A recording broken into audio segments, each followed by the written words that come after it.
Jesus Christ sat on it. இதுல இன்னொரு சம்பவம் நடக்குது. Another incident happening. ஆண்டவர் வந்து உட்கார்வதற்கு முன்பதாக before the Lord sits on that, அங்க கூடியிருந்த மக்கள், the people around them, அவங்க தங்களுடைய ஆடைகளை, பல நிறம் கொண்ட ஆடைகளை அந்த கழுதை மேல வைக்கிறார்கள். and the people, the many colored clothes, they put it on the donkey first. Please take note of that. Many colored clothes were put on the back of the donkey. அநேக நிறங்களுடைய ஆடைகள் அந்த கழுதையின் மேல் போர்த்தப்பட்டது. And the clothes with many colors were put on the donkey. அது எதுக்கு சமமாக இருக்கிறது? What is it equal to? கர்த்தருடைய 7 ஆவிகளுக்கு சமமாக இருக்கிறது. It is equal to the 7 Spirit of God. ஏனென்றால் கர்த்தருடைய 7 ஆவிகளுக்கு 7 நிறங்கள் உண்டு. And the 7 Spirit of God has 7 colors. வெளிப்படுத்தல் 4வது அதிகாரம் 1-2 வசனங்களை நீங்கள் வாசித்து பார்த்தால், and if you read Revelation chapter 4 verse 1 and 2, அந்த தேவனுடைய சிங்காசனத்துக்கு மேல வானவில்லை போன்ற 7 நிறங்களுடைய ஒரு வானவில் இருந்ததை யோவான் பார்க்கிறார். and John was seeing above the throne of God there is a rainbow with 7 colors. அந்த சிங்காசனத்துக்கு கீழே தான் 7 தீபங்கள் உண்டு. and below the throne there is 7 lamps. அந்த 7 தீபங்களும் 7 நிறங்கள் இருக்கிறது. and 7 lamps is of 7 colors. அப்ப கர்த்தருடைய 7 ஆவிகள், அதுக்கு 7 நிறங்கள் உண்டு. so the 7th Spirit of God has 7 colors. So இப்படிப்பட்ட பல நிறங்கள் ஆடைகளை கொண்டு வந்து கழுதை மேல வைக்கிறார்கள். and so they put the many colored garments on the donkey. இதுவரைக்கும் ஒன்றுக்கும் பிரயோஜனம் இல்லாமல் இருக்கும் இந்த கடைசி கால மக்கள் மேல், and the people who are not useful until this time, in this last days, கர்த்தர் உங்கள் மேல 7 ஆவிகளை ஊற்ற போகிறார். the Lord is going to pour the 7 spirits upon you. Hallelujah. Hallelujah. 7 ஆவிகள். 7 spirits. அது மாத்திரமல்ல, not only that, ஆண்டவர் வந்து உங்கள் மேல உட்காருவார். the Lord will sit on you. அவரே வந்து இந்த கடைசி கால சேனையை நடத்த போகிறார். He himself is going to come and lead the end time army. இதுவரைக்கும் பூமியில அநேக தேவதாசர்கள் தோன்றினார்கள். until now many servant of God was there in this earth. America கண்டத்துல, இங்க இங்கிலாந்து, ஐரோப்பா கண்டத்துல அநேக விசேஷமான தேவ ஊழியர்கள் எழும்பினார்கள். and in USA, Europe and England many special men of God arose. அங்க ஒன்று, இங்க ஒன்று என்று. here and there one each. ஆனா இந்த கடைசி காலத்துல, but in the end time, மாம்சமான யாவர் மேலும் கர்த்தருடைய ஆவி ஊற்றப்பட போகிறது. and upon all flesh the Spirit of the Lord is going to be poured. ஆமென். ஒருத்தர் அல்ல, 2 பேர் அல்ல, not 1 or 2. மாம்சமான யாவர் மேலும், upon all the flesh, சிறியோர் மேல, for the small, வாலிபர்கள் மேல, for the youth, வயோதிபர்கள் மேல, for the elders, எல்லாரும், upon everyone, தெருவில் இருக்கிறவர்கள், one on the street, வீடு வாசல் இல்லாதவர்கள், the one without house, ஒன்றுக்கும் பிரயோஜனம் இல்லாதவர்கள், useless people, எல்லாரும், upon everyone கர்த்தருடைய 7 ஆவிகளை தேவன் ஊற்றப் போகிறார். the Lord is going to pour his 7 spirits. Amen. Amen. அங்க பாருங்க, இந்த சம்பவத்துல if you see this incident, ஆண்டவராகிய இயேசு கிறிஸ்து கழுதை மேல அமர்ந்து பவனி செய்யும் பொழுது, when Lord Jesus Christ was sitting on this ass and moving, அவருக்கு முன்பாகவும் பின்பாகவும் 2 கூட்டம் மக்கள் போறாங்க. ahead of him and behind him 2 groups of people were following. அவருக்கு முன்பாக யார் போகிறா? ahead of him who is going? தாய்மார்கள், mothers, குட்டி பிள்ளைகள். little children. அவருக்கு பின்பாக யார் வருகிறார்? behind him who are there? முதிர்ந்தவர்கள், elders, ஆண்டவருடைய சீடர்கள். and the disciples of God. 2 கூட்டம் முன்னும் பின்னும் கடந்து செல்கிறது. 2 groups, front and back, they are going. அதே போல இந்த கடைசி நாட்கள்ல, in the same way in this last days, இந்த ஒரு தாய்மார்களின் கூட்டத்தை கர்த்தர் எழுப்ப போகிறார். the Lord is going to raise up the group of women. ஆமென். இதுவரைக்கும் பெண்கள் அதிகமாக உபயோகப்படாமல் இருக்கிறார்கள். and the women are not used maximum until this time. எல்லாத்துலயும் பாத்தீங்கன்னா ஆண்கள் தான் முன்னாடி வந்து நிப்பாங்க. and the men will be in the front in every place. ஆனா அந்த பெண்கள் எவ்வளவு தான் உழைத்தாலும் பின்னாடி இருப்பார்கள். and the women, how much ever they labor, they are always in the back. behind every successful man there is a woman சொல்றாங்க. and there is a saying like அதுலயும் பாருங்க, அந்த woman எங்க நிக்கிறா? பின்னாடி நிக்கிறா. and even in that saying the woman is in the back. அந்த மேனோட சக்சஸ்க்கு அந்த woman தான் காரணம். and the woman is reason for that success. ஆனா அவளுடைய பொசிஷன் எங்க இருக்கு பாருங்க. but look at the position of the woman behind the man. behind the man. அவனை ஆளாக்குனது இந்த பெண்ணு தான். and it is the woman who made him a man. இது வரைக்கும் அப்படி இருந்தது. it was like this until now. ஆனால் இது மாற போகிறது. but this is going to change. Hallelujah. Hallelujah. இது மாற போகிறது. this is going to change. 2011 வருஷத்துல in the year 2011, ஒரு திருநெல்வேலியின் வடபகுதியில ஒரு கூட்டத்துல நான் கலந்து கொண்டேன். And in the city of Tirunelveli, I participated in a group. அப்போ அந்த கூட்டத்துல இறுதி நாள் அன்று In the last day of this meeting, தேவனுடைய மகிமை வல்லமையாக அங்க இறங்கினது. and the glory of the Lord manifested very glorious way. ஆண்டவராகிய இயேசு கிறிஸ்து பிரத்யேகமாக அங்கே அசைவாடினார். And Lord Jesus Christ moved very specifically. அப்பொழுது நேராக என்னை நோக்கி வந்து, And he came towards me. அப்ப அந்த ஆண்டுல துபாய் தேசத்துல ஒரு தீர்க்கதரிசன மாநாட்டை நடத்த வேண்டும் என்று ஒரு கட்டளை கொடுத்தார். And he gave a commandment that in the place of Dubai there should be a meeting conducted. அதை சொல்லி முடிச்ச பிறகு Once he said our that, நடந்து போனார். and he walked. திரும்ப ஒரு 4 ஸ்டெப் எடுத்து வைத்த பிறகு After 4 steps ahead, திரும்பி என்னை நோக்கி வந்தார். he came back towards என்னை me. பார்த்து ஒரு கேள்வி கேட்டார். He asked me a question. இந்த கடைசி காலத்துல பெண்களுடைய பங்கு என்ன இருக்கிறது என்று நீ அறிந்தது உண்டா என்று ஒரு கேள்வி கேட்டார். Asked me a question. In this last days, do you know what is the part of women in it?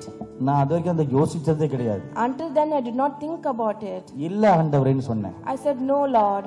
அவர் அப்படியே அதை சிரிச்சுக்கிட்டு மறைஞ்சு போயிட்டார். And he gave a smile and he disappeared. ஆனால் அன்றையிலிருந்து என்னுடைய உள்ளத்துல இந்த கேள்வி ஆழமாக பதிந்தது. And since then, this question was deep inspired in my heart. அப்ப ஏதோ ஒன்று இருக்கிறனால தான் ஆண்டவர் இந்த கேள்வி கேட்டாரு. The Lord asked me because there is something about it. அப்ப அது என்ன?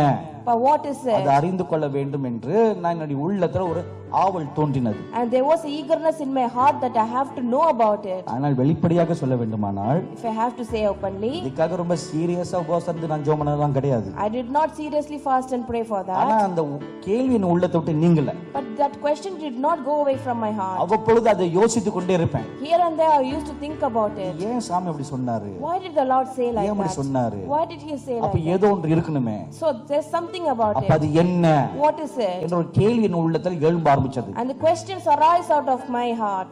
3 மாதங்களுக்கு முன்பதாக அங்க ஏஞ்சல் டிவில ஒரு 40 நாட்கள் உபவாசத்தை நாங்கள் நடத்தும் பொழுது, And when we were conducting 40 days fasting in Angel TV, நம்முடைய பணியாளர்கள்ல 2 பெண்கள் தரிசனங்கள் பார்த்தார்கள். and 2 women among our staff, they saw the vision. அந்த தரிசனத்துல பெண்களுக்கு மாநாடு நடத்த வேண்டும் என்று வெளிப்பாடு கர்த்தர் கொடுத்தார். The Lord gave a revelation that a meeting, a conference for the women should be அது conducted. ரொம்ப தெளிவாக கர்த்தர் பேசினார். And the Lord spoke very clearly. அப்புறம் சிலதல் மனதை வைத்துக் கொண்டாச்சு. So I kept it in the side of my அதுக்காக heart. தொடர்ந்து ஜெபம் பண்ணுவாங்க. And we decided to pray about it. அதை கழித்து சில தினங்களுக்கு பிறகு After a few days, ஒரு அதே ஃபாஸ்டிங்ல இருக்கும் பொழுது in the same fasting prayer, எனக்கு ஒரு வெளிப்பாடு தேவன் கொடுத்தார். the Lord gave me a revelation. அவர் கர்த்தர் சொன்ன ஒரு வார்த்தை, The Lord said one word. now the time has come for the woman to rise up. And the time has come for the women to rise up. இப்பொழுது அந்த நேரம் வந்துவிட்டது. And it is the time now. அதனால் raise up an army of women warriors for my glory. He said to raise up the women for இதான் His கர்த்தர் glory. கொடுத்த வார்த்தை. எனக்காக ஒரு யுத்த வீராங்கனைய சேனைய நீ எழுப்ப வேண்டும் என்று. The Lord said this word that you have to prepare the women warriors for me. So எனக்கு அருமையான அன்புக்குரிய சகோதரிமார்களே, So my dearly beloved sisters, நீங்க சின்ன வயசு பெண்களாக இருக்கலாம், you may be very young, பெரிய வயசு பெரியவர்களாக இருக்கலாம், you are or adult, எந்த வயசோ, whatever your age is, that doesn't matter. it doesn't matter. As long as you are a woman, your time has come. Amen. Amen. Amen.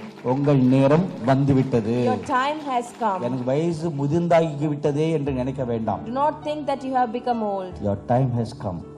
Time has come. இதை ஒட்டி சென்னையில ஒரு பெண்கள் மாநாடு இந்த வருகிற August மாசம் 25, 26, 27 நடத்துறோம். And in the August month 25, 26 and 24 we are going to conduct a women conference in Chennai. அதுக்கு அடுத்து செப்டம்பர் மாசம் 15, 16, 17 அங்க வடக்க டார்ஜிலிங் பகுதியில ஒரு பெண்கள் மாநாடு நடத்துறோம். And we are conducting in Darjeeling a women's conference as well in September 15 to 17. இதுதான் முதல்.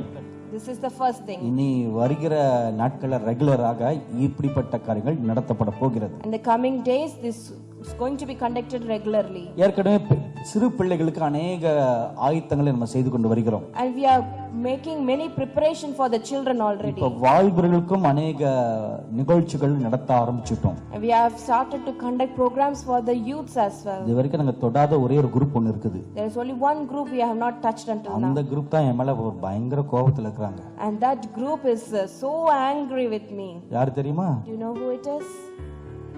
மென்ஸா Just the men. அவங்க பயங்கர கோவத்துல இருக்காங்க. They are very angry on me. சிறு பிள்ளைகளுக்கு மீட்டிங் நடத்துறீங்க, You have meeting for the kids. வாலிபர்களுக்கு மீட்டிங் நடத்துறீங்க, You are meeting for the இப்ப youth. பெண்களுக்கு நடத்துறீங்க. Now you have it for What women. about us? அப்படின்னு ஒரு கேள்வி கேக்குறாங்க. They are asking this question. அவங்களையும் விட்டுற கூடாது இல்லையா? And we should not forsake them. அவங்களுக்கும் வருகிற நாட்களில் நடத்த வேண்டும். And for them as well in the coming days we will conduct. So இதுதான் கர்த்தர் சொல்கிற முதல் காரியம். This is the first thing the Lord says. ஆயத்தப்படுத்த வேண்டும். Should be prepared. இப்போ ஆண்டவராகிய இயேசு கிறிஸ்து எருசலேமுக்குள்ள வந்த உடனே Now when Lord Jesus Christ enters our Jerusalem, முதலில் எங்க போறார் பாருங்க. look where he is going first. 12வது வசனம் மத்தேயு 21வது அதிகாரத்தை சொல்கிறது. Matthew chapter 21 verse 12 says, our ஆலயத்துக்குள்ள பிரவேசித்தார். Jesus went into the temple of God. அதான் ஒரு பட்டணத்துக்குள்ள வந்தோடனே முதல் இடம் ஆலயம். After entering to the city first, the first place is the temple of அந்த God. ஆலயத்துக்குள்ள வந்த உடனே Once he came to the temple, அவர் செய்த முதல் வேலை என்ன பாருங்க. see what is the first thing இந்த he did. ஆலயத்துல போய் ஜெபம் பண்ணல, He did not pray there, பிரசங்கம் பண்ணல, did not preach. தன்னுடைய மகிமையை வெளிப்படுத்தி காட்டல. He did not show forth his glory. இதெல்லாம் செய்வதற்கு முன்பதாக Even he does anything, இதெல்லாம் செய்யக்கூடாதபடிக்கு என்னென்ன தடைகள் இருக்கிறது என்று பார்த்தார். he was looking whatever hurdles are there that these things should not be done. அங்க 4 தடைகள் இருக்கிறது பார்த்தார். And he saw there were 4 hurdles. அங்க வந்து விற்கிறவர்களும் வாங்குறவர்களும், They were the sellers and the buyers.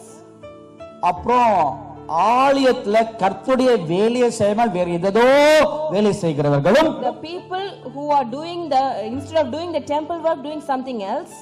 4வதாக கர்த்தருடைய பணத்தை வைத்து லாபம் சம்பாதிக்கிறவர்கள். And 4, the people who take the money of God and they gather the profit. கர்த்தருடைய வரங்களை கொண்டு லாபம் சம்பாதிக்கிறவர்கள். And through the gift of God, those who take the profit. 4 கூட்ட அநியாயக்காரங்களை ஆலயத்துல பார்க்கிறார். And 4 kind of wicked people he says in the church. 4 கூட்ட திருடர்களை பார்க்கிறார். And 4 types of thieves he sees. இதெல்லாம் ஆலயத்துல இருக்குது. These things are in the இப்ப church. இப்படிப்பட்ட 4 கூட்ட மக்கள் ஆலயத்துல இருந்துட்டு, And if there are 4 types of people in the church, கர்த்தருடைய ஊழியத்தை, கர்த்தருடைய ஆலயத்தை கர்த்தருடைய சித்தத்தின்படி செய்யாமல், and not doing the ministry and the church of the Lord according to his will, அவங்க விரும்புகிற வண்ணமாக, and according to the will they have in their heart, அவங்களுடைய இஷ்டத்தின்படி, according to their desire, அவங்களுடைய நாம பிரஸ்தாபத்துக்காக, for the glory of their own name, அவங்களுடைய ராஜ்யத்தை கட்டுவதற்காக, build their own kingdom, அவங்களுடைய வம்சம் நல்லா இருப்பதற்காக,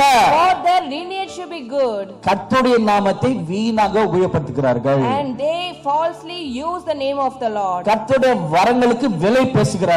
and they set a price for the gift of God. இதெல்லாம் நடக்குது.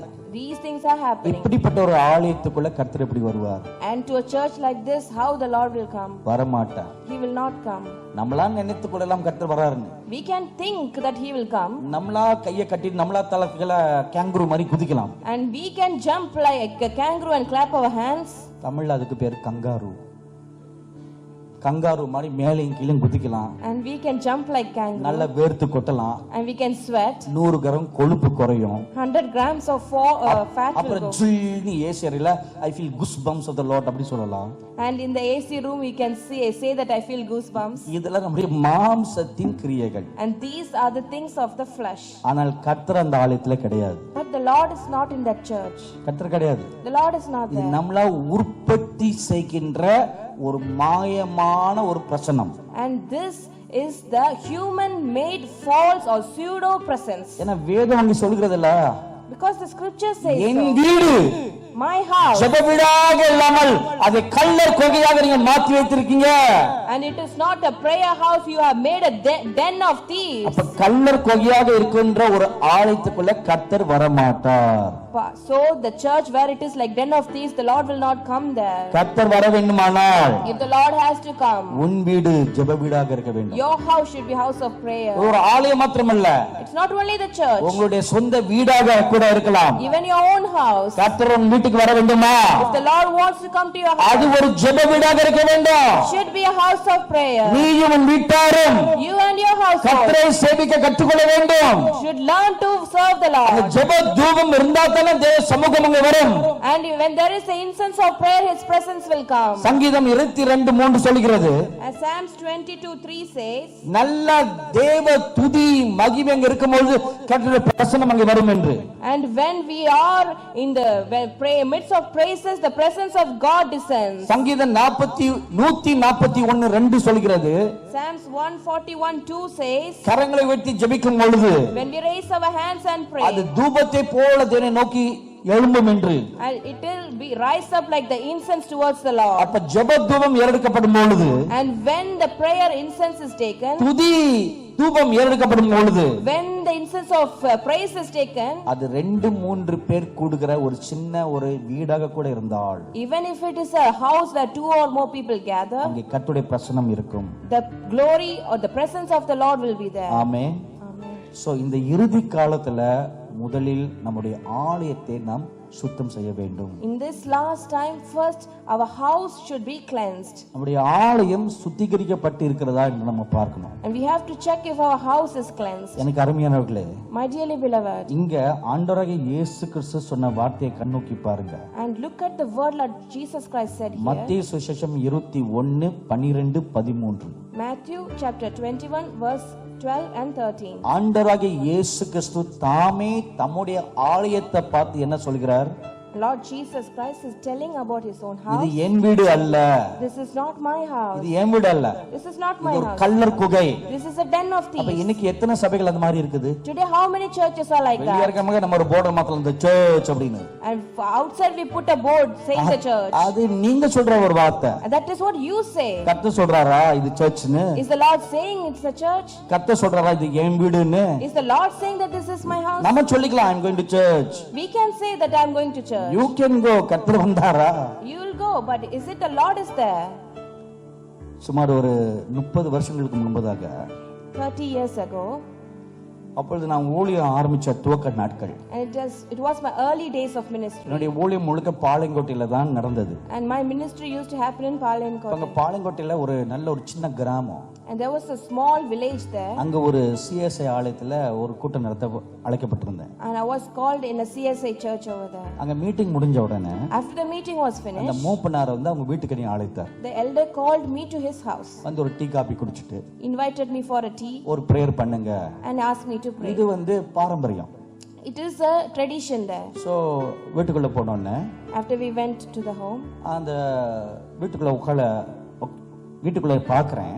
when I looked in the house, ஒரு செவத்துல துவங்கி மறு கடைசி செவரு வரைக்கும் starting from one end of the wall to the other end of the wall, வசனம் போர்டா தொங்குது. all the boards of verses was there. சரி, நல்ல வண்டர்ஃபுல் வீடு அப்படின்னு நினைச்சுக்கிட்டோம். I thought it's a very nice house. சரி, ரெஸ்ட் ரூம் எங்க இருக்குன்னு கேட்டேன் பாஸ்டர்ட்ட. I asked him, where's the restroom? அங்க உள்ள போனாலும் When I went there, ஒரு மூலையில இருந்து அடுத்த மூலை வரைக்கும் from one corner of the wall to the other corner of the வசனம் wall, போர்டா தொங்கிட்டு இருக்குது. it's all verses hanging there. யோசிச்சேன், I was thinking, பாத்ரூம் குள்ள வந்தாலும் வசனத்தை மெடிடேட் பண்ணணும் இந்த வீட்டுல. and in this house, even if you go to the restroom, you have to meditate the word of God. அப்படி நடந்து போகும்போது கிச்சனை தாண்டி போகணும். And when I passed the kitchen. சும்மா அப்படி ஓர கண்ணுல பார்த்தேன். Then I just looked side. கிச்சன்ல வசனங்களா ஒட்டி கிடக்குது. The kitchen is full of verses. அப்ப இந்த பாஸ்டரும் அங்க சமைக்கும் போது கூட வசனத்தை தியானம் பண்ணிக்கிட்டே சமைப்பாங்க. So I saw the wife of pastor, when she cooks, she will meditate word of God and cook. என்ன ஒரு பக்தியான வீடு. How such a devoted house. எனக்கு எவ்வளவு பெரிய பாக்கியம் இன்னைக்கு கிடைச்சிருந்தது. How much privileged I am today. நான் ஆனஸ்டா அப்படிதான் நினைச்சிட்டு வந்து அங்க ஹால்ல உட்கார்றேன். Honestly, I thought like that, and I sat in the hall. Tea coffee குடிச்சாச்சு. I had the tea. Sweet காரம் சாப்பிட்டாச்சு. I had the sweets. என் காரம் And the savories. சர்வீஸா? Savory. Service? Savories. சரி. எல்லாம் முடிச்ச உடனே இப்ப ப்ரே பண்ணணும். And after that we began to pray. எல்லாம் முழங்கால் போட்டாச்சு. We all knelt down. மூப்பனாரோட குடும்பம் எல்லாரும் வந்துட்டாங்க. And all the house members of the elder came. அதுலயும் ஜெபம் பண்ணும்பொழுது அது அங்க ஒரு பாரம்பரியம் இருக்குது. And while we pray, there is another tradition there. உடனே ஜெபம் பண்ண கூடாது. We shouldn't pray straight away. 2 பாட்டு பாடணும். Have to sing 2 hymns. 2 பாட்டு பாடின உடனே After 2 hymns, ஒரு 10 வசனங்களை வாசிக்கணும். 10 verse should be read. அதுக்கு பிறகு தான் ஜெபம் பண்ணணும். After that only we have to pray. இதான் பாரம்பரியம். This is the tradition. இந்த பாரம்பரியத்தை மாத்திட்டா something wrong. And if you change keeps the tradition, there's something wrong about பாட்டு it. பாடாம வசனம் வாசிக்காம ஜெபம் பண்ணிட்டா something wrong. And if you pray without singing and reading the verse, there's a problem. So பாட்டு பாடியாச்சு, வசனத்தை வாசிச்சாச்சு, So we sang and read the verse. இப்ப ஜெபம் பண்ணுவோம் முழங்கால் போட்டாச்சு. When we knelt down to pray, நான் கண்ணை மூடி ஒரு நிமிஷம் ஒருமுகப்படுத்தி அமைதியா இருக்கிறேன். and the moment I closed my eyes and quieted myself, திடீர்னு என்னுடைய ஆன்மீக கண்கள் திறக்கப்பட்டு நான் பார்க்கிறேன். immediately my spiritual eyes was open and I was seeing ஆண்டவராகிய இயேசு கிறிஸ்து வீட்டுக்கு வெளியே நிக்கிறார். Lord Jesus Christ was standing outside the house. அப்ப நான் கேக்குறேன், Then I asked, ஏன் வீட்டுக்கு வெளியே நிக்கிறீங்க ஆண்டவரே, உள்ளல்ல நீங்க வரணும்னு. Lord, why are you standing outside? You should be inside. அப்ப கர்த்தர் என்ன கேட்டாரு, The Lord asked me, அந்த வீட்டுக்குள்ள நான் இல்ல, உனக்கு அங்க என்ன வேலை? and he asked me, I am not in that house. What service you have inside? வெளியே வான்னு கூப்பிட்டாரு. He asked me to come out. நான் சொன்னேன், எப்படி சாமி வெளியே வருது? How can I come out, Lord? உடனே ஜெபத்தை ஆரம்பிச்சிருக்கேன். Now only I started the இன்னும் prayer. ஆமென்னு சொல்லி முடிக்கலையே. I didn't even finish by amen. வெளியே வா. He said, come out. I am not there. What are you doing there? If I am not there, what are you doing there? He இதுதான் asked. நான் கேட்ட கேள்வி. And this is the question he asked நான் me. உடனே பரிந்துரைத்து பேசுறேன். And I humbled myself when I was ஏன் asking, சாமி, why, Lord? வீட்டை பாருங்க, Look at the எப்படி house, வசனங்களா நிறைஞ்சிருக்குது. full of verses. அதுக்கு கர்த்தர் என்ன சொன்னாரு, You know what the Lord said? வசனம் செவுத்துல தான் பார்க்குது, அவங்க மனசுல இல்ல. The verse are in the walls, but not in the heart. So வெளியே வா. And he said, so you come out. So நான் எந்திரிச்சிட்டேன். So I stood up. Moopanar என் பக்கத்துல உட்கார்ந்து இருந்தாரு. And the elder is sitting next to me. அவரை தட்டிட்டு I just, நான் புறப்படுறேன்னு சொன்னேன். I told him that I'm leaving. Moopanar என்ன ஏன்னு கேட்டாரு. And he asked why. நடந்தது சொன்னேன். I told him what அவர் உடனே happened. என்ன மன்னிச்சிடுங்கன்னு சொன்னாரு. And he said to forgive me. நான் மன்னிக்கலாம் pastor. I said, I'm no one to forgive. ஆண்டவர் இல்லையே. There's no Lord here. நான் புறப்பட்டு போயிட்டேன். And I left. அந்த மூப்பனார் பின்னாடியே ஓடி வந்தார். And he came behind me. ஒரு மைல் தூரம் எங்க பின்னாடியே வந்தார். For 1 mile he came behind me. மன்னிப்பு மன்னிப்பு மன்னிப்புன்னு கேட்டுக்கிட்டே வந்தாரு. He was asking for forgiveness about நாங்க forgiveness. திருந்திடுறோம், We will நாங்க repent. மனம் மாறிடுறோம், We will repent. தயவுசெய்து வந்து ஜெபம் பண்ணுங்க, Please come and pray. தயவுசெய்து எங்களை ஆசீர்வதிச்சிட்டு போங்க. Please bless us and go. நான் சொன்னேன், நான் வரலாம், I can come கர்த்தர் myself. இல்லையே. The Lord is not there. கர்த்தர் இல்லாத இடத்துல நான் எப்படி இருக்கிறது? How can I be there when not the Lord is?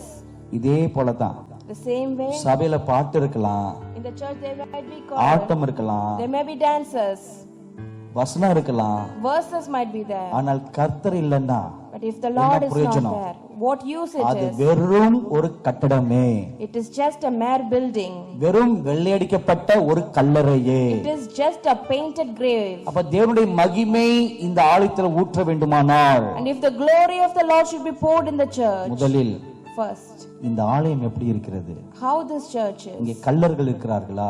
Are there thieves here? அங்க அநியாயக்காரர்கள் இருக்கிறார்களா? Are the people of iniquity there? கர்த்தருடைய வேலைக்கு அழைக்கப்பட்டவர்கள் அந்த வேலையை செய்யாமல் ஏதோதோ செய்து கொண்டிருக்கிறார்களா? Chosen and called people for his purpose, are they doing something else? இதை ஆராய்ந்து பார்க்கணும். This should be researched. பார்த்துட்டு Once it is done, அப்படி இருந்தால் if it is so, அவர்கள் வெளியே நீக்கணும். and they should be removed. நீக்கினா தான் கர்த்தருடைய மகிமை வரும். And if they are removed, the glory of the Lord will come அவங்க inside. நீக்கப்படல, If they are not removed, compromise பண்ணா if you try to compromise, சாத்தான் தான் உள்ள வருவான். only Satan will come inside. 2010 வருஷத்துல முதல் முறையாக ஏஞ்சல் டிவில 40 நாள் உபவாசம் நடத்தணும். In the year 2010, we conducted the 40 days fasting first time in Angel அப்ப TV. கர்த்தர் என்ன சொன்னாரு? And the Lord said me, இந்த 40 நாள் உபவாசத்துல கலந்து கொள்ள விருப்பம் இல்லாதவர்கள், the people who are not ready to be participating in the 40 days அவங்களை நீ fasting, நீக்க வேண்டும். you have to remove them. இப்ப அடுத்த பரிமாணத்துக்குள் பிரவேசிக்க வேண்டும். You have to go to the next dimension. அதுக்கு இந்த 40 நாள் உபவாசம் மிக அவசியம். And the 40 days fasting is very important for நான் உடனே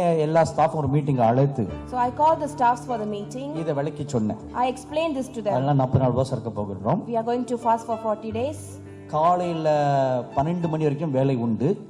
Until 12 we have to work. 12 மணில இருந்து 5 மணி வரைக்கும் நம்ம எல்லாரும் கூடி ஜெபிக்க போகின்றோம். 12 to 5 p.m. we gather and pray. கடைசி 7 நாள் வந்து full fasting. And last 7 days fully fasting. டோட்டலா ஸ்டுடியோ ஆபீஸ் எல்லாத்தையும் ஷட் டவுன் பண்ணிட்டு, And we shut down the studio and the office. காலையில 8 மணில இருந்து 6 7 மணி வரைக்கும் உபவாசம் வந்து ஜெபிக்க போகின்றோம். Morning 8 to evening 6 or 7 we pray. இது ஏதாவது காரணத்துக்காக என்னால உபவாசம் இருக்க முடியாது நீங்கள் சொல்வீர்களானால், If you say for any reason that you cannot fast, நீங்க உங்க ராஜினாமா கடிதத்தை HR கிட்ட கொடுத்துருங்கன்னு சொல்லிட்டேன். I said you can submit your letter of resignation to the HR. ஒரு 10 பேர் வந்து ராஜினாமா கடிதத்தை கொடுத்துட்டாங்க. And 10 people they gave their resignation letter. இந்த 10 பேரும் முக்கியமான managers. And these 10 people were the main இல்ல managers. Department head. And they are the head of the departments. ஒவ்வொரு ஆளையும் கூப்பிட்டு கேட்டா If I asked individually அதுல everyone, சிலர் சொல்றாங்க some were saying, இல்ல நாங்க ஜெபம் பண்ணோம் ஐயா, we pray, Ayya. கர்த்தர் என்கிட்ட சொன்னாரு நீ உபவாசம் இருக்க வேண்டாம்னு சொன்னாரு. The Lord said to me, you don't have to fast. சிலர் சொன்னாங்க எங்களுக்கு ஹெல்த் இஷ்யூ இருக்குது, Some said we have health issues. அதனால நாங்க உபவாசம் இருக்க முடியாது. We cannot fast. இன்னும் சொல்றாங்க And some were saying, எங்களுடைய நீங்க சொன்ன வார்த்தையை கேட்கும்போது எங்க ஆவிக்கு ஒத்து வரல. and when you say this word, it doesn't correlate with our spirit. நான் சொன்னேன் okay fine. I said it's okay. ஆனா 10 பேர் முக்கியமான managers. These 10 were the main managers. நான் போய் ஜெபம் பண்ணேன். And I prayed. என்ன ஆண்டவரே 10 பேரும் போயிட்டா இந்த வேலையை எப்படி செய்ய போறோம் அப்படின்னு. I prayed, Lord, if 10 of them leave, how we will do the job? 10 பேர் போனா 100 பேர் நான் உனக்கு அனுப்புவேன்னு சொன்னாரு. The Lord said, if 10 people goes, 100 people I will send to you.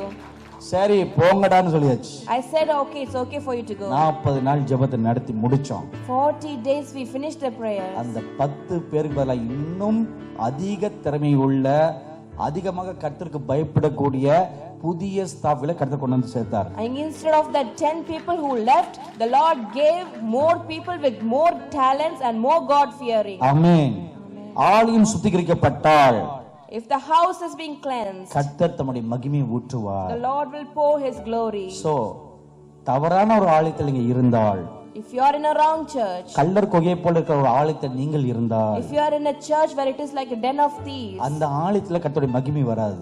the glory of the Lord will not come in that place. கர்த்தருடைய மகிமை இந்த ஆலயத்துல வரலன்னா, if the glory of the Lord did not come in that place, நீங்களும் எப்படி அந்த மகிமை பெறுவீர்கள்? how you will receive that glory? இரண்டாவதாக, second thing, அந்த ஆலயத்தை விட்டு வெளியே வரணுமா வரக்கூடாது என்ற கேள்வி நீங்கள் கேட்டீங்கன்னா, if you ask the question if we have to come out of that church or not, அதுக்கு நான் பதில் சொல்ல மாட்டேன். I cannot answer that. இரண்டாவது காரியத்தை பார்ப்போம். And if we see the second thing, mark சுவிசேஷம் 14வது அதிகாரம், Mark chapter 16 14 14வது அதிகாரத்துல 12வது வசனத்திலிருந்து 16வது வசனம் வரைக்கும் அடுத்த ஒரு காரியத்தை நம்ம பார்க்கின்றோம். and from 12 to 16th verse we can see another thing happening. முதலில் ஒரு ஆலயம் ஆயத்தப்படுதலை பார்த்தோம். First we saw how the house was prepared first. இரண்டாவது, Second thing, ஒரு தனி நபர், a single person, நீங்கள் எப்படி ஆயத்தப்பட வேண்டும், how you have to be prepared. அதை நம்ம பார்க்கணும். We have to see that. ஆலயத்தமும் ஆயத்தமா இருக்கணும். House also should be prepared. ஆலயமாக இருக்கின்ற ஒரு விசுவாசி அவனும் ஆயத்தமாக இருக்க வேண்டும். A believer who is the temple of God, he should also be prepared. இந்த சம்பவத்துல ஒரு காரியத்தை நம்ம பார்க்கின்றோம். And we see a thing here in this. புளிப்பில்லாத அப்பம் பண்டிகை நாள் வருகிறது. Unleavened bread day is இது இந்த coming. பஸ்கா பண்டிகை காலத்துல நடக்கிற ஒரு சம்பவம். And this is happening during the Passover. அப்ப இந்த சீடர்கள் வந்து ஆண்டவர்ட்ட ஒரு கேள்வி கேக்குறாங்க. And the disciples are asking a question to Jesus. இந்த பஸ்காவை புசிப்பதற்கு எந்த ஒரு இடத்தை நாங்கள் ஆயத்தப்படுத்துவது என்று. And they were asking, where should we prepare the Passover? அப்ப அதுக்கு ஆண்டவராகிய இயேசு சொல்றாரு பாருங்க. Lord Jesus Christ is saying, இங்க 15வது வசனத்துல verse 15, ஒரு ஆயத்தமாக்கப்பட்ட ஒரு மேல் அறை இருக்கிறது. and I will show you a prepared and furnished upper room. furnish என்றால் முழுதாக சுத்தமாக்கப்பட்டு ஆயத்தமாக்கப்பட்ட ஒரு அறை. Furnished means it is fully cleaned and prepared ready. இது ஆங்கிலத்துல ரொம்ப அழகாக இது சொல்லுகிறது. And in English it is beautifully described. furnish and prepared. Furnished and prepared. ரெண்டு வார்த்தை இருக்குது. There are two words there. ஆயத்தமாக்கப்பட்டு ஒழுங்குபடுத்தப்பட்டு இருக்கிறது. It is furnished and it is prepared. அப்ப ஒழுங்குபடுத்துதல் And to be prepared. அதான் furnish. And it is furnished. இரண்டாவது ready ஆயத்தமாக்கப்பட்டு இருக்கிறது. And second thing, it is prepared. இப்போ இந்த ரெண்டு காரியத்தை உங்களுடைய லைஃப்ல இப்ப நீங்க பார்க்கணும்.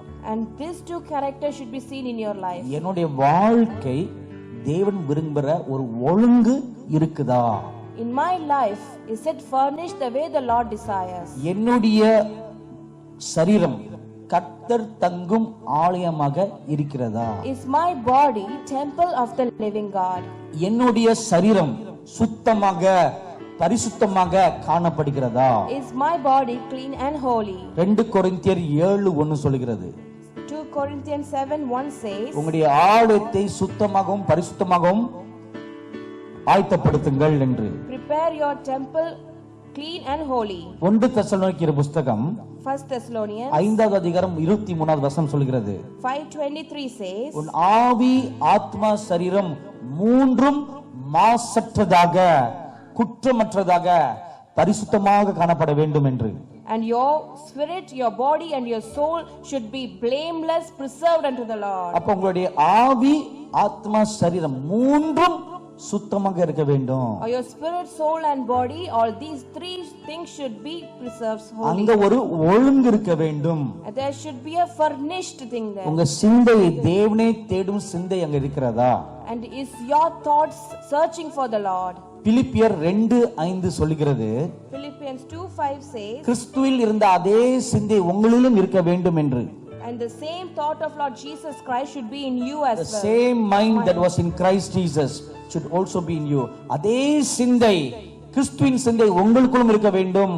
And the same mind of Christ should be in you as well. இப்ப முதலில் இந்த ஒரு செக்லிஸ்ட் போடுங்க. And first you put a checklist for that. என்னுடைய சிந்தை கிறிஸ்துவை போல இருக்கிறதா? Is my thought like Christ? என்னுடைய சிந்தனைகள் தேவனுக்கு அடுத்த காரியங்கள் மேலே நாட்டமாக இருக்கிறதா? Are my thoughts upon the things of the Lord? கொலோசியர் புஸ்தகம் 3வது அதிகாரம் 1-2 வசனங்கள். Colossians chapter 3 verse 1 and 2. மேலானவைகளை நாடுங்கள். Seek for the things those are above. கிறிஸ்து சிந்தை இருந்தால் If you have the mind of Christ, மேலானவைகளை நாடுவோம். we will seek for those things which are above. இப்ப முதல் செக்லிஸ்ட் போடுங்க. So put a tick on the first இதை checklist எழுதி கொள்ளுங்க. and write about it. என்னுடைய சிந்தை அப்படிப்பட்டதாக இருக்கிறதா? Is my thoughts like that? நான் மேலானவைகளே நாடிக்கொண்டிருக்கிறேனா? Are we seeking for things above? அல்லது இந்த கோழிகளைப் போல மண்ணில கிடக்கின்ற புழுக்களையும் அழுக்களையும் இதையே பார்த்து கொண்டிருக்கிறதா? Or is it like chickens which is focusing on the dirt and the worms on this earth? இந்த பூமியில நாம் வாழ்வதற்கு For us to live in this earth, நமக்கு ஒரு வேலை அவசியமானது ஒரு காரியம். we need a job. ஆனா அந்த வேலை விக்கிரகமாக வரக்கூடாது. But that job should not become an idol. ஒரு வேலை அவசியம். Job is வேலைக்கு essential. போகணும் வரணும். You have to go and come for the job. 4 காசு சம்பாதிக்கணும். You have to earn. 3 வேளை சாப்பிடணும். You have to eat 3 மனைவி times. மக்கள் நல்லா இருக்கணும். And all of them should be good and well. டீசெண்டா உடுத்தணும். Have decent clothing. அதுக்கு போதுமான சம்பாத்தியம் போதுமானதாக இருக்கும். And the earnings should be enough for that. ஆனால் அதுவே என்னுடைய உத்தியோகமே ஒரு விக்கிரகமாக பேராசையாக பொருளாசை நிறைந்ததாக என் உள்ளம் மாறுதா? And this job, is it making it an idol in my life, or am I becoming covetous in my life? அப்படி இருந்தால் அது பாவம். If it is so, it is a sin. So, சிந்தை மேலானவைகளை நாடுதா? Is my mind seeking for things above? இரண்டாவதாக Second thing, ஆவி. spirit. இருதயத்தில் சுத்தமுள்ளவன் பாக்கியவான், அவன் தேவனை தரிசிப்பான். Blessed are the pure in heart, he will see God. மத்தேயு 5:8. Matthew chapter 5 verse 8. எபிரேயர் 12:14 சொல்கிறது, Hebrew chapter 12:14 says, பரிசுத்தம் இல்லாமல் ஒருவனும் தேவனை தரிசிக்க கூடாது என்று. without holiness no one can behold God. அப்ப என்னுடைய இருதயம் சுத்தமாக இருக்கிறதா? Is my heart clean? இப்ப நான் தேவனை தரிசிக்கணும். I have to see God. அநேகர் நம்ம வாஞ்சிக்கணும். Most of us நான் desire, இயேசுவை பார்க்கணும். I want to see சின்ன God. பிள்ளைங்களாம் தரிசனம் பார்க்கறாங்க. And the children are ஏன் seeing என்னால vision. பார்க்க முடியலன்னு பெரியவங்க வாஞ்சிக்கிறாங்க. Elders see why I am not able to see. சின்னவங்களுடைய மனசு சுத்தமா இருக்குது. And the heart of the little one is clean. கபடு கிடையாது. There's no wickedness. சுத்தமான சிந்தை, And is clear thoughts, சுத்தமான மனசு, pure heart, கள்ளம் கபடம் இல்லாத ஒரு சிந்தை மனசு. and heart without any wicked or crookedness. அதே கள்ளம் கபடம் இல்லாத ஒரு மனசு பெரியவங்களுக்கு இருக்குதா? Is the same kind of heart, is it there for the adults? இது உங்களுக்குள்ளே நீங்க கேட்டீங்க கேள்வி. This is a question you should ask yourself. இல்லை என்று தான் வரும். The answer will be no. அப்ப அதை நம்ம சுத்தம் செய்யணும். Then we have to cleanse it. சுத்தம் செய்தால் தான் தேவனை நாம் தரிசிக்க முடியும். When we cleanse it, we can see God. இது இரண்டாவது காரியம். This is the second thing. மூன்றாவது காரியம், Third, சரீரம் சுத்தமாக இருக்கிறதா? is the body clean? மாம்சத்தின் கிரியைகள் என்னுடைய வாழ்க்கையில காணப்படுகிறதா? Is the things of the works of the flesh seen in my life? கலாத்தியர் புஸ்தகம் 5வது அதிகாரம் Galatians chapter 5, 19வது வசனம் முதல் 21வது வசனங்களை வாசித்து பாருங்கள். 19 to 21 verse. அங்கே 17 17 விதமான மாம்சத்தின் கிரியைகள் சொல்லப்படுகிறது. And 17 types of works of the flesh is being mentioned here. இந்த 17 விதமான மாம்சத்தின் கிரியைகளும் உங்களுடைய சரீரத்தை தீட்டுப்படுத்துகிறது என்று வேதம் சொல்கிறது. And the scripture says these 17 types of things of the works of the flesh, this destroys or it profiles your body. இன்றைக்கு மத்தியானம் வீட்டுக்கு போன பிறகு நல்லா சாப்பிட்ட பிறகு தூங்குறதுக்கு முன்பதாக After you go home this afternoon before you sleep, எப்படி நல்லா படுத்து தூங்குவீங்களா? and you will sleep, isn't it? நான் தூங்குறதுக்கு முன்பதாக Before you go for a nap, இந்த கலேத்தியர் 5ஆம் அதிகாரத்தை வாசித்து பாருங்க. please read this Galatians chapter 5. அந்த 17 மாம்சத்தின் கிரியைகள்ல என்னுடைய வாழ்க்கையில எத்தனை காணப்படுகிறது? Out of the 17 works of flesh, how many are seen in my life? அங்க ஒன்று இருந்தாலும் Even if you find one, அது உங்கள் சரீரத்தை அசுத்தப்படுத்துகிறது, and it profanes your body, அது தீட்டுப்படுத்துகிறது, and it makes your body unholy, அப்பே அதை நீக்க வேண்டும். and that should be removed. இதை குறித்து தான் கலாத்தியர் புத்தகம் 5வது அதிகாரம் 24வது வசனம் சொல்கிறது. And this is what is mentioned in Galatians chapter 5 verse 24. ஆவில நடக்கிறவன் மாம்சத்தின் கிரியைகளை சிலுவிலே அறைய வேண்டும் என்று. The one who is walking in the spirit should crucify the flesh with affection.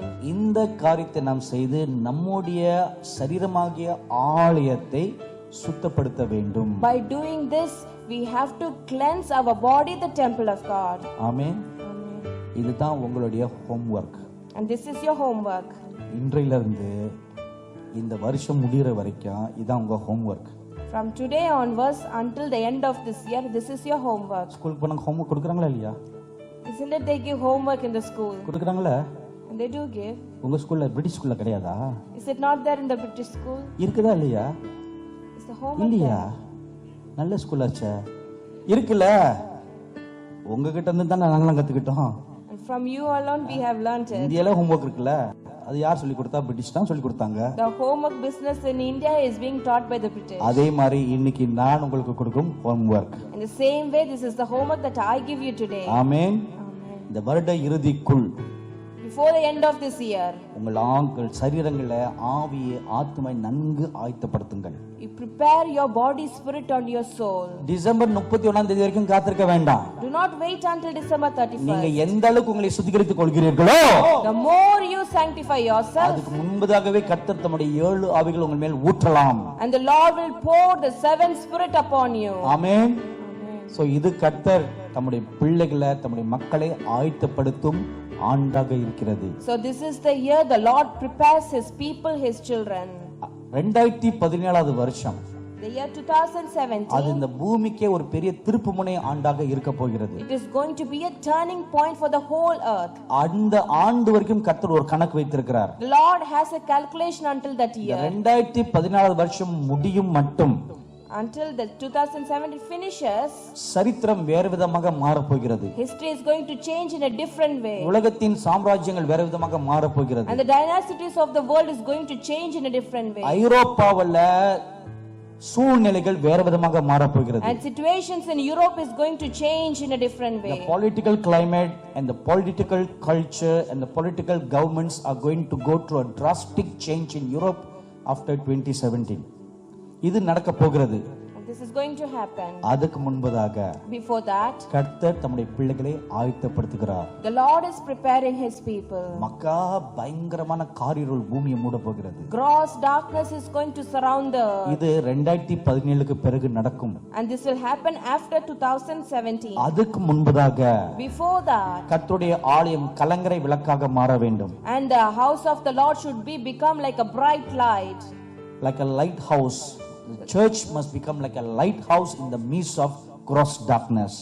அதே போல கர்த்தருடைய பிள்ளைகளும் ஒவ்வொருவரும் ஒரு தீபங்களாக மாற வேண்டும். In the same way, the children of God should become individual lamps. Amen. Amen.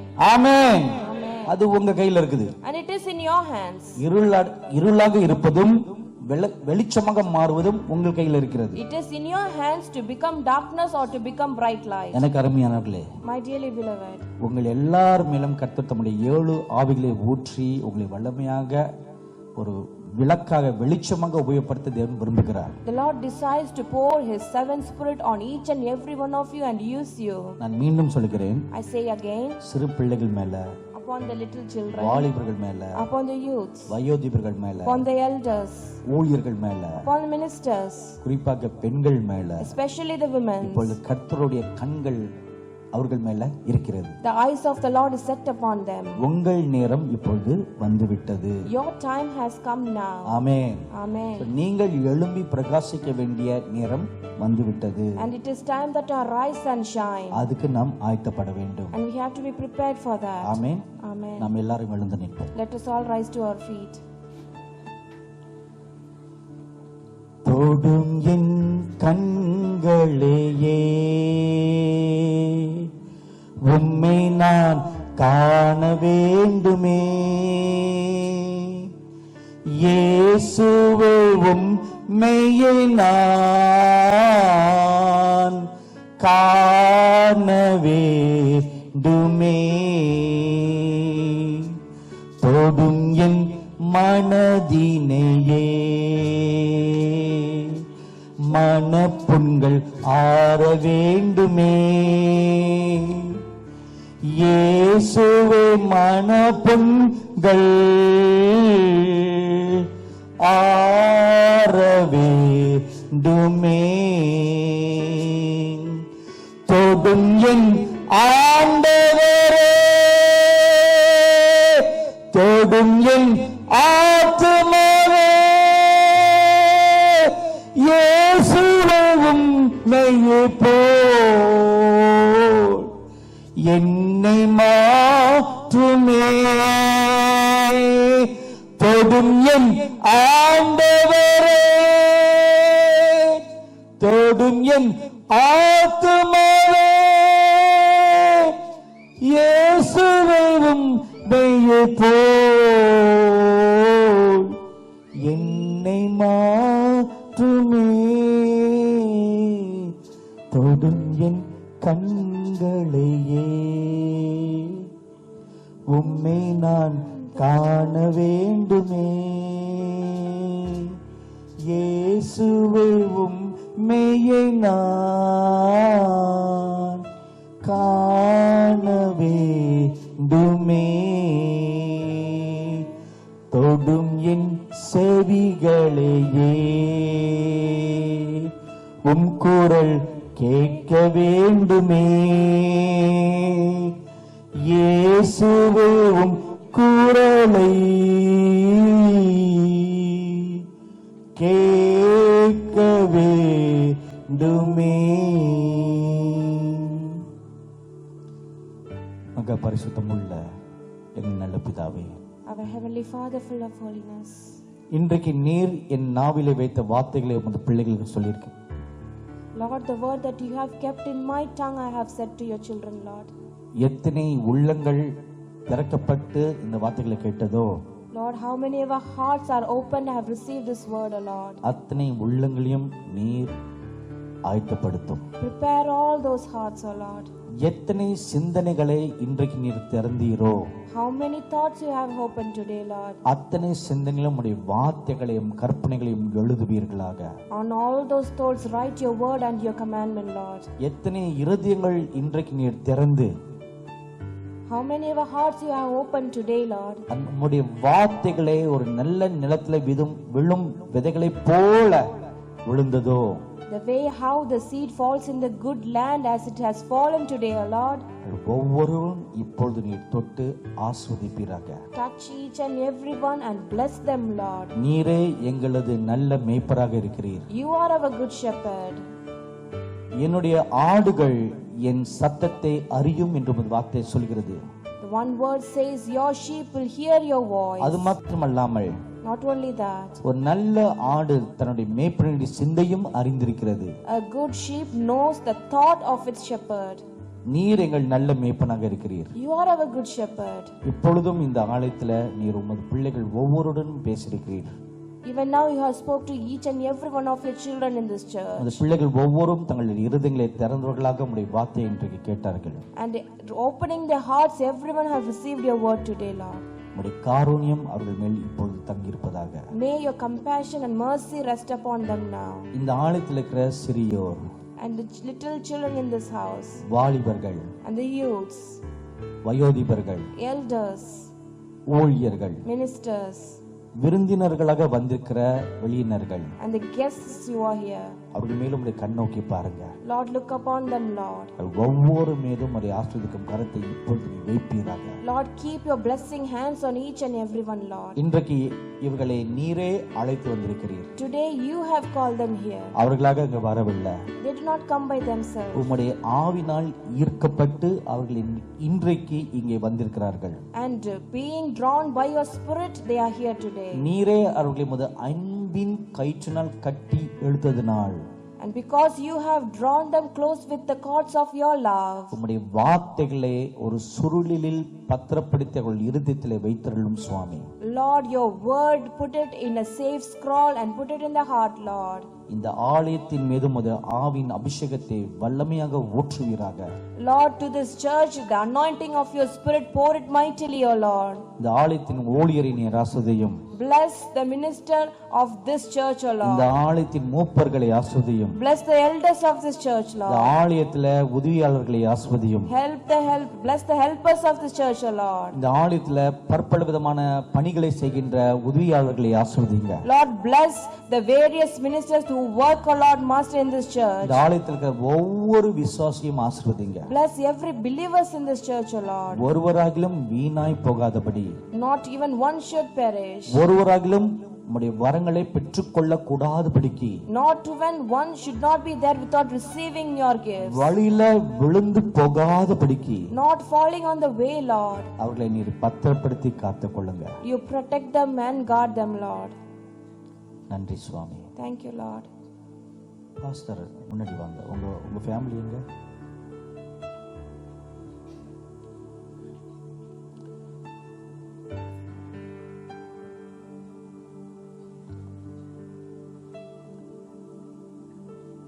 பரிசுத்தமுள்ள எங்கள் நல்ல பிதாவே, Our Heavenly Father, full of holiness. உம்முடைய ஊழியக்கார குடும்பத்தை உமது கரத்திலே ஒப்புக் கொடுக்கிறோம் சுவாமி. Lord, we commit the family of your minister into your hands, O Lord. Pastor ஐயாவும் பாஸ்டர் அம்மாவும் கரத்திலே ஒப்புக் கொடுக்கிறோம்.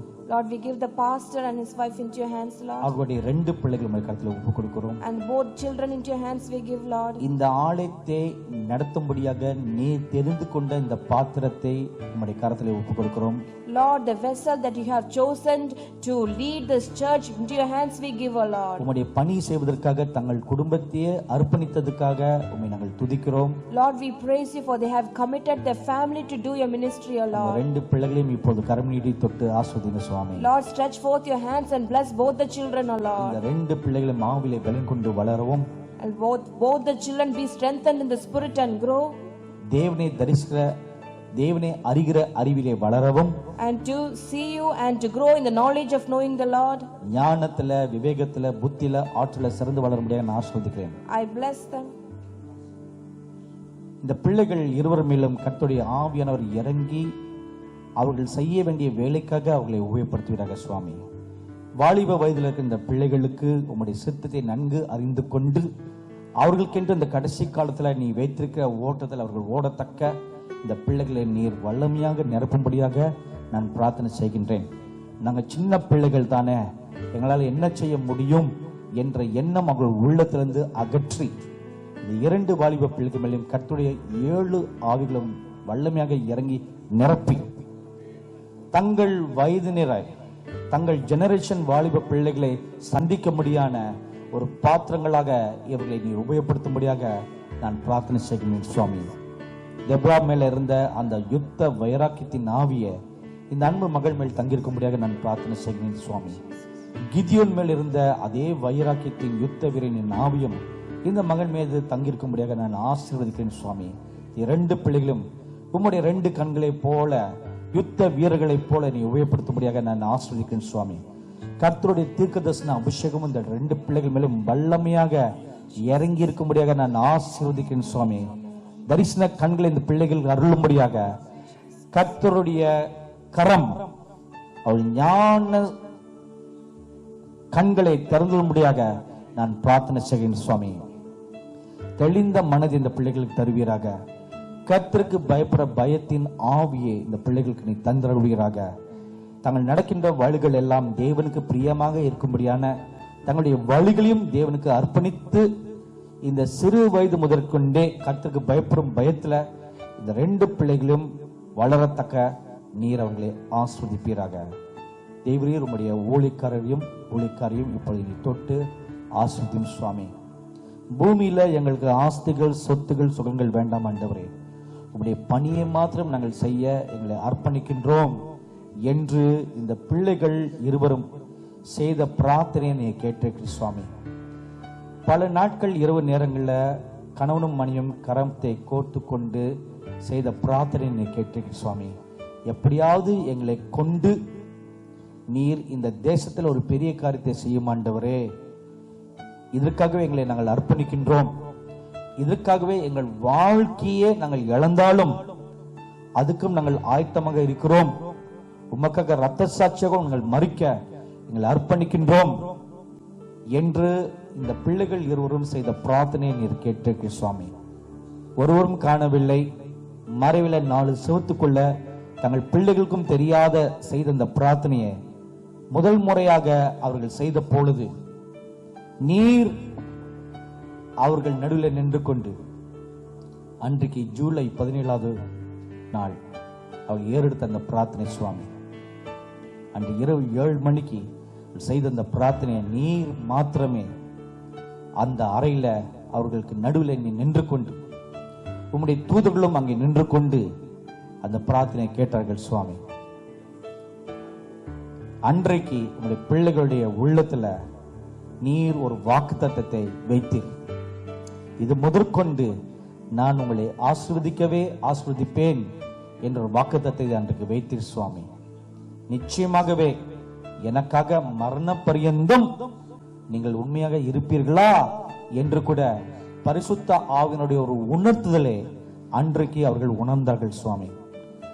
பல ஆண்டுகள் முன்பதாக உமது பிள்ளைகள் தங்கள் வாழ்க்கையும் தங்கள் குடும்பத்தையும் தகன பலியாக உமது பீடத்தில் வைத்ததை இன்றைக்கு பகிரங்கமாக சபையார் நடுவுல நான் அன்று அங்கே இருந்தேன், நான் கேட்டேன், அறிந்தேன், இப்பொழுது அதை கனப்படுத்தும் நேரம் வந்தது என்று சொல்லத்தக்க நீர் யாவரும் கேட்கும் வண்ணமாக இந்த காரியத்தை வெளிப்படுத்தி உங்கள் பிள்ளைகளுக்கு சொல்லுகிறபடினால தேவரையும் நாங்கள் துதிக்கிறோம். அவ்விதமாக இந்த பிள்ளைகளை நீர் ஆஸ்வதிப்பீராக, கரங்களை தொட்டு ஆஸ்வதிப்பீராக சுவாமி. ஊழியக்காரருடைய வலது கரத்தை தொட்டு ஆஸ்வதிப்பீராக, அது மேல குணமாக்கும் வரங்களை வைத்து ஆஸ்வதியும் சுவாமி. அநேக நாட்களாக அவர்கள் வேண்டிக் கொண்ட காரியத்தை இந்த நாட்கள்ல நீர் செய்வீராக.